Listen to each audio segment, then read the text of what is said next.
오늘 성탄 축하 예배와 하늘을 바라보는 길산 예배 참석하는 우리 성도님과 경로당에서 한두 주 쉬다가 다시 오신 경로당 어르신들에게 하나님의 크신 놀라운 축복이 넘치기를 바랍니다. 우리나라 속담 가운데 밤새 곡하고 누가 죽었느냐고 물어본다라는 속담이 있습니다. 소상집에 가가지고 실컷 울었습니다. 심지어는 어이 하고 곡까지 했어요.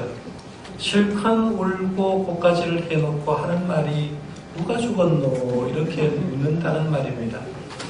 정말 그런 일이 있을까 한번 생각해 볼 수가 있죠. 속담이라는 것은 그냥 만들어진 속담은 없습니다. 누군가가 그러했기 때문에 이런 속담이 만들어졌다고 볼 수가 있는데, 아마 정신 나간 사람이, 정상적이지 않은 사람이 어느 집에 초상집에 가서 울고 곡을 어이 했는데 도대체 누가 죽은지 모르고 그렇게 얘기를 했을 거라고 생각하는데요. 정신 나간 사람이라면 괜찮습니다. 어차피 웃으면서 사니까 괜찮은데, 정신이 온전한 사람이 그러했다고 하면 얼마나 민망했을까 이런 생각을 해봅니다. 근데 초상집은 몰라도 생일은 그런 날이 있습니다. 밤새도록 축하하고 밤새도록 그것 때문에 즐겁게 살았는데 그 다음날이 도대체 무슨 날이었는지 모르는 날이 있다는 거죠. 그 중에 하나가 뭐냐 하면 예수님이 탄생하는 성탄절도 그런 날이 될 가능성이 많습니다. 요즘 좀 많이 덜 해졌습니다만 성탄절이 되면 화려한 크리스마스 트리를 하고 동네마다 가면 크리스마스 캐롤이 울려나고 성탄을 즐기게 됩니다. 크리스마스 이브 날은 남녀들이 즐기면서 우리가 크리스마스 베이비라고 얘기할 정도로 육신적인 쾌락을 위해서 성탄절을 보내는데, 다음날 보니까 누구의 생일이었지라고 묻는 사람이 의외로 많이 있다는 거죠. 세상 사람은 그렇다 치더라도요, 예수 믿는 사람이 그렇게 되면 굉장히 곤란하다고 생각됩니다. 우리는 성탄절을 맞아서 왜 예수님이 땅에 오셨는지, 그러면 성탄절을 매해 맞을 때마다 우리는 어떤 성탄의 정신으로 살아야 되는지를 한번 생각해 보려고 합니다. 오늘 본문 말씀은 사도 바울이 그레데 섬에서 목회하는 디도 목사에게 보낸 목회 서신입니다. 그레데 섬이 어디 있는지를 여러분 잘 모르시겠습니다만 지중해 상에서 네 번째 큰 섬으로 소아시아와 유럽을 연결하는 요충지입니다. 사도 바울이 1차, 2차, 3차 전쟁을 다 마치고 나중에 죄수의 몸이 되어서 로마로 배를 타고 압송되어 가는데, 이 그레데 섬 미항에 머물라고 하니까 너무 좋아서 사람들이 베닉스 항구로 가자라고 가다가 풍랑을 만나서 2주일 동안 굉장히 괴롭게 되는 사건이 있는데요. 그 괴롭게 된 사건의 원인적인 섬이 그레데 섬이라고 볼 수가 있습니다. 섬 한번 생각해 보세요. 섬 사람, 바닷가의 사람, 특별히 목회하는 사람들은요, 바닷가에 목회하는 게 굉장히 힘들다고 얘기합니다. 섬에 목회하기가 굉장히 힘들다고 얘기하는데, 아마 당시에도 섬 목회가 쉽지 않았던 모양입니다. 사도 바울은 디도서 1장 12절에서 13절에 그레데 사람을 이렇게 평가합니다. 그레데인 중에 어떤 선지가 말하되 그레인들은 항상 거짓말쟁이며 악한 짐승이며 배만 위하는 게으름뱅이라 하니 그 증언이 참되도다. 그러므로 내가 그들을 엄히 꾸짖으라. 이는 그들로 하여금 믿음을 온전하게 하고 라고 말하면서 그레데 섬 사람을 평가하는데 뭐라고 하느냐, 그들은 거짓말쟁이다 라고 했어요. 악한 짐승이다. 이걸 다르게 표현하면 짖는 개 같은 존재다라는 그런 말입니다.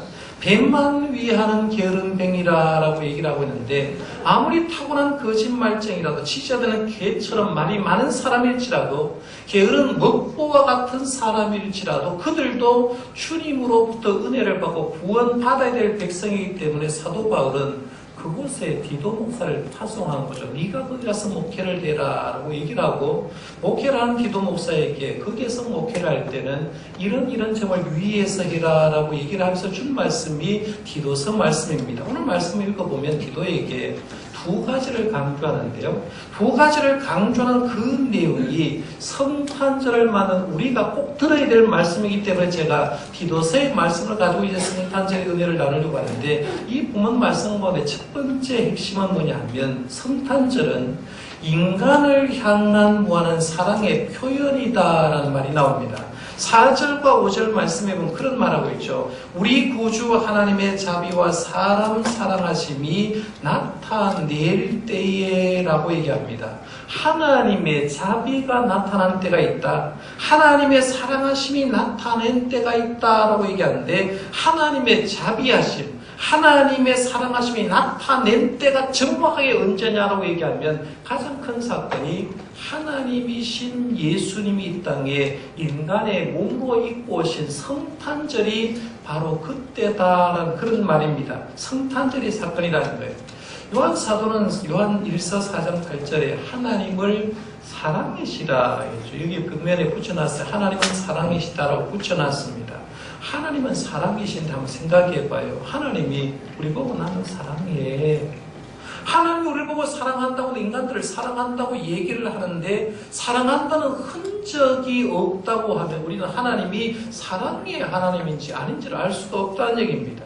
우리 생활하면서 그렇잖아요. 우리 교회 생활하면서도 마찬가지입니다. 선생님이 교회 학교를 가르치면서 나 아이들을 사랑해, 혹은 교인들이 신앙사면 나는 교회를 사랑해 라고 얘기를 하면서 우리 교회를 굉장히 사랑한다고 얘기하지만 말로 하는 거는 표현이 안 된다는 거죠. 내가 사랑하면 사랑한 흔적이 나타나야 되죠. 교회를 위해서 헌금하는 흔적이나 아이들을 가르치는 흔적이나 흔적이 나타나는 걸 보고, 아, 저 사람은 진짜 교회를 사랑하는구나, 흔적이 있으니까 말이에요. 그런 걸 알 수 있다는 거예요. 마찬가지로 하나님의 사랑도 마찬가지입니다. 하나님의 속성을 사랑이라고 얘기를 하는데, 하나님의 사랑을 표현하지 않는다고 하면 그 사랑을 알 수가 없다는 거죠. 그러면 하나님의 사랑을 알 수 있는 첫 번째 방법이 뭐냐면, 하나님이 우리에게 사랑의 표현을 어떻게 했냐를 볼 수가 있는데, 하나님이신 예수님이 우리를 구원하기 위해서 이 땅에 내려오신 사건 하나만 봐도 하나님이 얼마나 사랑이 많으신가를 알 수 있다는 거죠. 죄로 인해서 죽은 인간의 구원을 위해서 하나님 자신이 인간의 몸을 입고 이 땅에 내려가셨습니다. 천국에 계셨던 하나님이 이 땅에 베들레헴 마국간에 오셨고요. 생명의 떡 대신 예수님이 마국간 말구유에 누워 있는 것만 봐도, 아, 하나님이 우리를 구원하려고, 우리를 살려주려고 이렇게 사랑하시구나 알 수 있다는 거예요.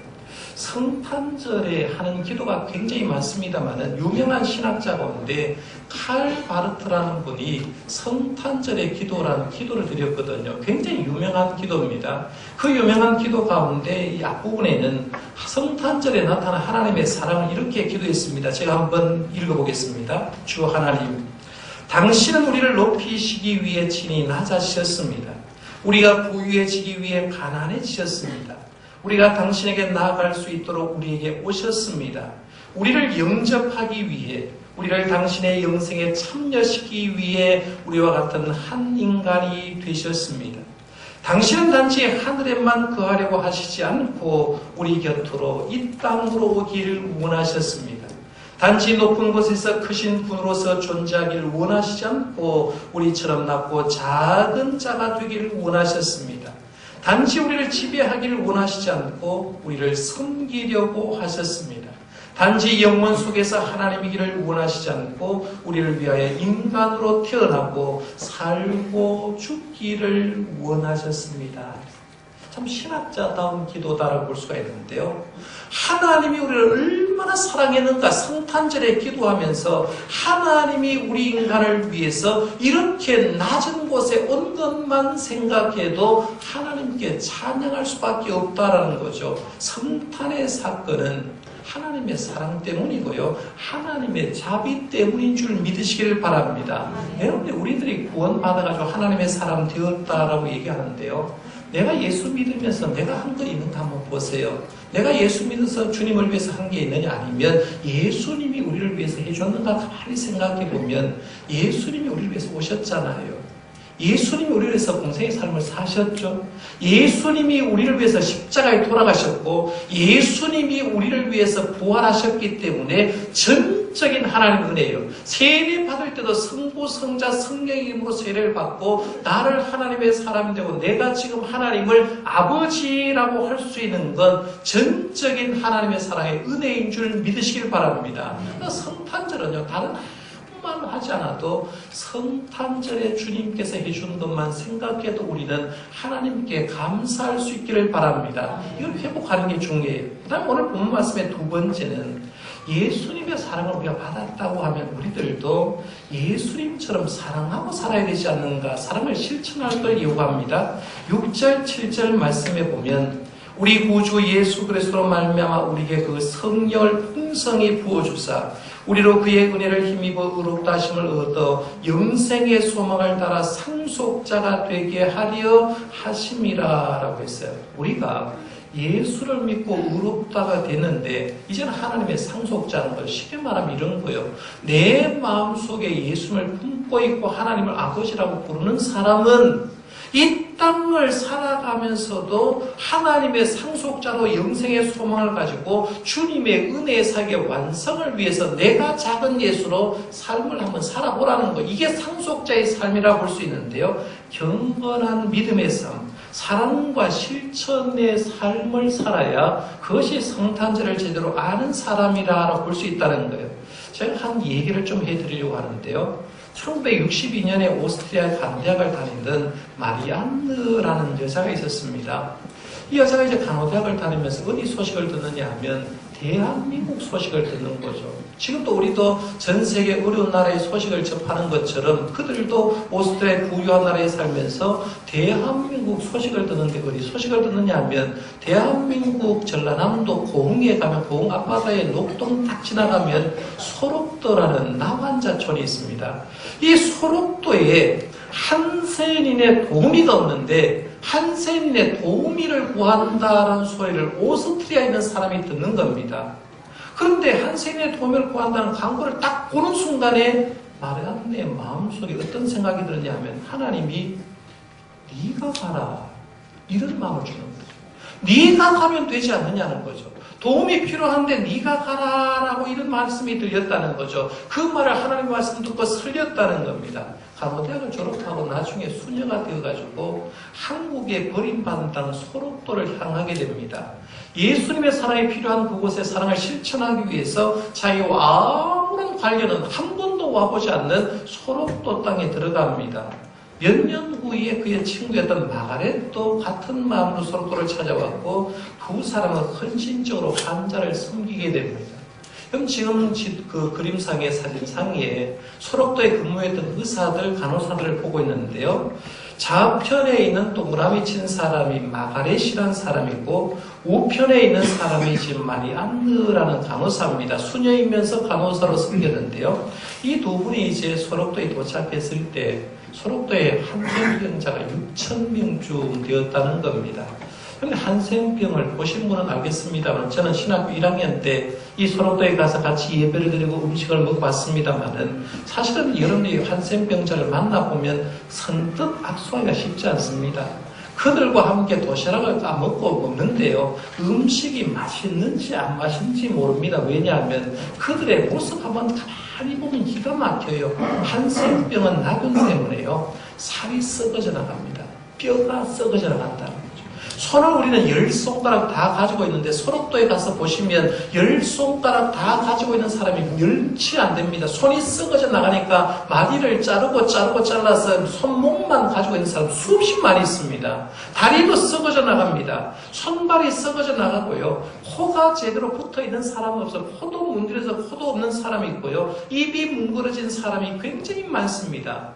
의학적으로 의학이 발달하지 않은 시절은 이게 한센병을 하나님이 내린 벌이다, 천벌이다라고 이렇게 생각했습니다. 사람들은 한센병자가 만졌던 물건만 만져도 자기도 한센병이 걸리는 줄 알았습니다. 그렇다 보니까 가족 중에 누가 한센병 걸린 그 사람 집에서 쫓아내버린 거죠. 우리나라도 마찬가지입니다. 정부에서 아예 법으로 제정해서 한센병 환자를 격리 수용한 곳이 바로 소록도에 격리 수용해서 거기서 치료받고 했는데요. 문제는 이 한센병 환자가 6,000명쯤 되다 보니까 시설이 부족합니다. 물품도 부족하고요. 일손이 딸리게 됩니다. 근데 소록도 모양에서 일하는 의사와 간호사들은 자기들도 한센병 걸리면 어떨까라고 생각해서 두려워서 환자 가깝기를 거절합니다.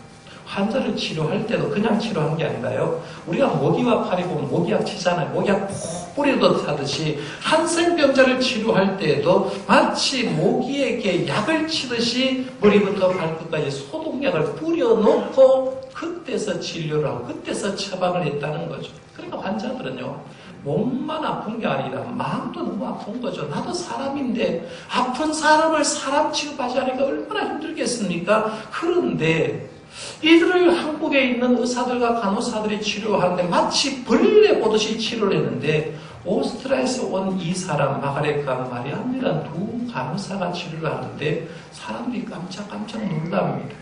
이 두 수녀는 와가지고 아무렇지도 않다든지 장갑도 지지 않고 이 썩어지 않은 부위를 맨손으로 만지기 시작합니다. 손수 피부름을 짜내기 시작합니다.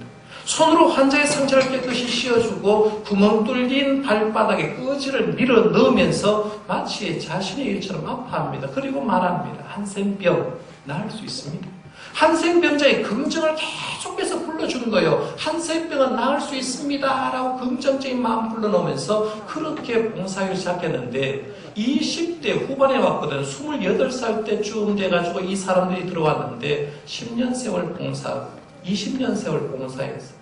30년 세월 봉사하고 40년 세월 봉사하다 보니까 20대 후반에 온 이 두 수녀 간호사가 70쯤 넘었습니다. 동네 사람들이 이 두 사람을 뭐라 불렀느냐 하면 큰할매, 작은할매 불렀어요. 큰할매요, 작은할매 불렀다는. 우리 어릴 때 시골에서 할매를 할매요라고 했잖아요. 큰할매, 작은할매가 된 거예요. 동네 사람들이 이제 아까 젊었었던 그 모습이 40년이 지나니까 할매의 모습으로 변하고 있는 겁니다.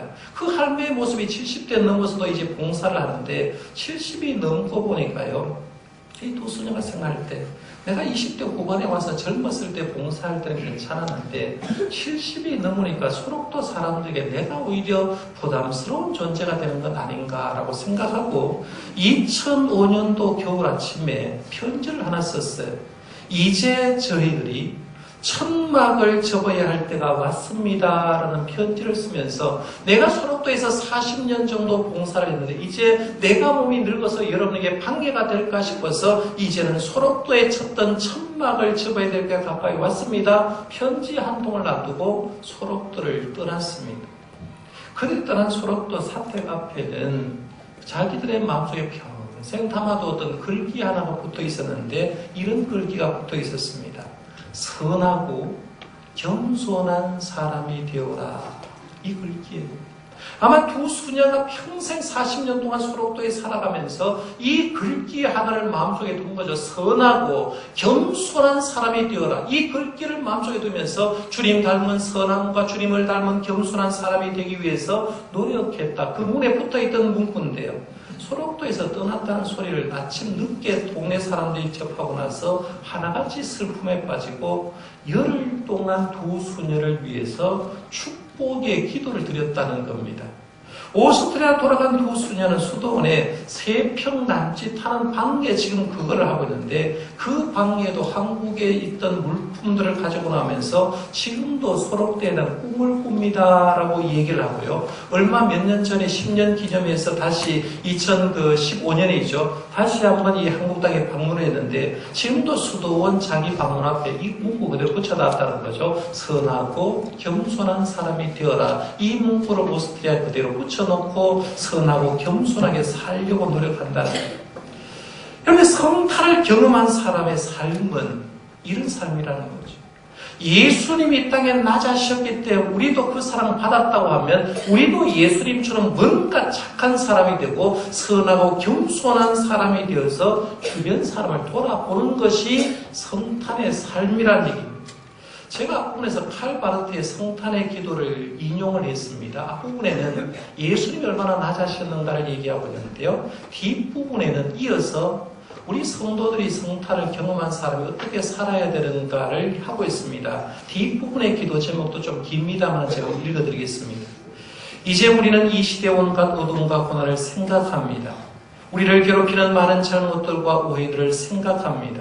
많은 사람들이 암담하게 견뎌야 하는 차가운 현실을 생각합니다. 이 세상을 위협하는 크나큰 위험들을 생각합니다. 이 세상은 이런 위험들을 어떻게 해야 할지를 몰라 갈팡질팡하고 있습니다. 오늘 일 위에 엄청난 위협으로부터 몰아넣는 냉전과 상호 위협의 어리석은 힘으로부터 우리를 보호해 주소서. 통치자들에게, 대중 여론을 형성하는 자들에게 새로운 지혜와 인내와 결단을 주소서. 당신의 선한 땅에서 모든 자들이 권리를 누리며 살 수 있으려면 이 모든 것들이 필요합니다. 우리는 병든 사람들, 정신적으로 괴로워하는 사람들, 가난한 사람들, 추방당한 사람들, 억압당하는 사람들, 불의로 인해서 고통당하는 사람들, 부모가 없는 어린이를 생각합니다. 그리고 도울 수 있고 돕도록 부름받은 사람들, 재판관들, 공무원들, 교사들, 학자들과 언론인들, 의사와 간호사들을 생각합니다. 여러 교회와 모임에서 당신의 말씀을 선포하는 사람들을 생각합니다. 이 모두에게 성탄의 빛이 이전보다 더 밝게 비추어 우리 모두가 도움을 받기를 기도합니다. 라는 그런 기도입니다. 여기 보면 성탄을 경험한 사람들은 주변에 어려운 사람을 보라는 거죠. 병든 사람들, 괴로운 사람들, 가난한 사람들, 추방당한 사람들, 자녀의 사랑의 손길이 필요한 사람들을 생각하면서 그 다음에 도움을 줄 수 있고 도움 돕도록 부른 사람 받은 사람들을 언급합니다. 재판관들, 공무원들, 교사들, 학자들, 언론인들, 의사와 간호사들, 교회들, 그리고 말씀을 전하는 사람들은 그들을 도와야 된다. 이 얘기를 하는 거죠. 이것을 돕는 것이야말로 진정한 성탄을 경험한 사람이라고 볼 수 있는데요. 그래서 성탄 전에 칼 바르트 유명한 신학자가 한 기도 내용을 제가 전반부 후반부를 읽어드렸습니다만은 우리도 주님의 사랑을 본받고요. 교회 안에도 어려운 사람을 돌아보고 주변에도 어려운 사람을 도와보는 주님의 눈으로 볼 수 있는 저와 여러분들 되시기를 바랍니다. 오늘은 특별히 성탄 축하 예배가 한 해를 결산하는 예배가 되었습니다. 여러분 한 해를 어떤 마음으로 주님 섬겼습니까? 여러분이 마태주님에 충성했는지 한번 잘 점검해 보시고요. 이제 한 주일 남았는데 남은 한 주일 동안 우리가 성탄의 전시를 물려받고 내가 도와줄 직이다라고 생각하고 그 직위에서 도와줄 수 있고 섬길 수 있는 저와 여러분들 되시기를 바랍니다. 기도하겠습니다.